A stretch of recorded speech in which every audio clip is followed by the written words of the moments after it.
Breast Cancer by Jessica, Courtney, and Yalda. Scenario: Nancy is a 55-year-old female who noticed a lump in her right breast during her monthly self-examination. Her right breast also appeared larger than the left. Afraid it might be cancerous, she rushed herself to see the doctor.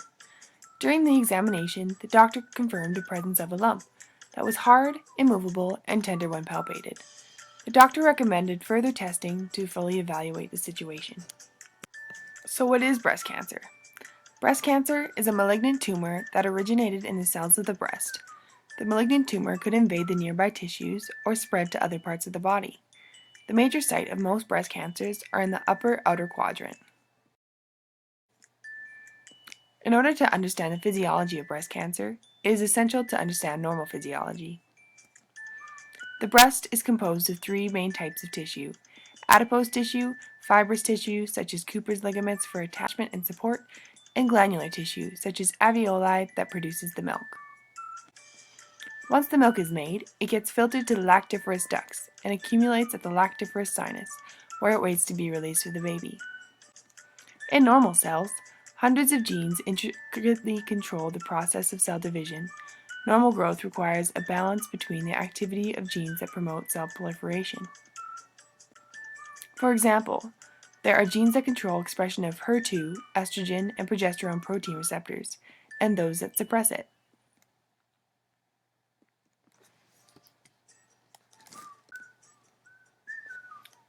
So, pathophysiology.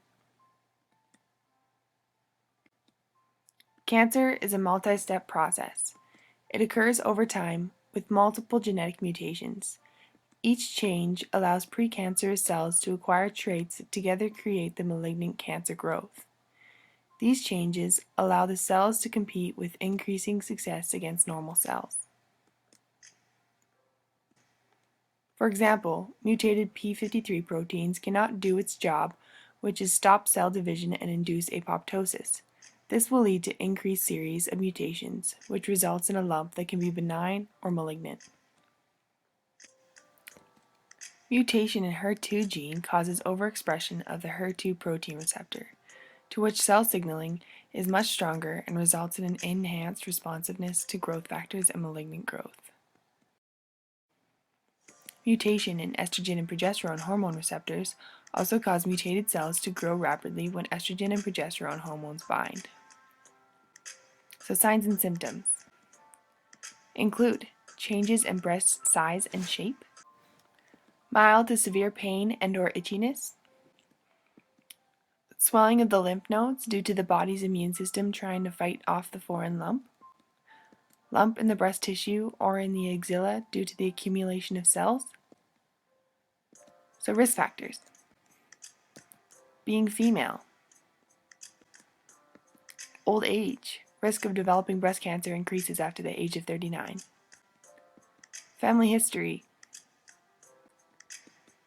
a history of benign breast disease. A woman with cancer in one breast has an increased risk of developing a new cancer in the other breast or in another part of the same breast. Reproductive factors such as hormone birth control, hormone therapy, never being pregnant at an older age, starting menstruation before the age of 12, or starting menopause after the age of 50. Alcohol consumption: 2 to 3 drinks per day increases the risk of breast cancer. Obesity: obesity becomes an issue after menopause due to its accumulation of estrogen in adipose tissues and acting as an extra gonadal estrogen source. And ethnic background. So treatments: breast conserving surgery, or lependectomy, is the careful removal of the tumor from the breast tissue. This surgery does not remove the full breast. Chemotherapy is a treatment with cancer-killing drugs that may be given intravenously or by mouth. The drugs travel through the bloodstream to reach cancer cells in most parts of the body. Not only does it kill cancer cells, but normal cells may also be affected. Radiation uses high-energy rays to kill cancer cells. It affects cells only in the part of the body that is being treated with the radiation. So key concepts: cancer is caused by a series of mutations in genes which control cell division. This leads to uncontrolled division of cells, which triggers formation of a tumor in the ducts or lobules of breast tissue. Additional mutations causes these lumps to spread to other body parts. The tumor competes with healthy cells for nutrients and energy, interfering with homeostasis. Cancer cells have a high number of HER2, estrogen, and progesterone protein receptors, leading to uncontrolled cell division. Along with this, a mutation in the TP53 gene that causes the p53 protein leads to decreased apoptosis of mutated cells.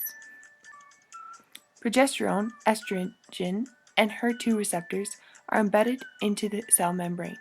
Overexpression of these receptors not only increases signal leading to overgrowth, but also change integrity of the cell membrane.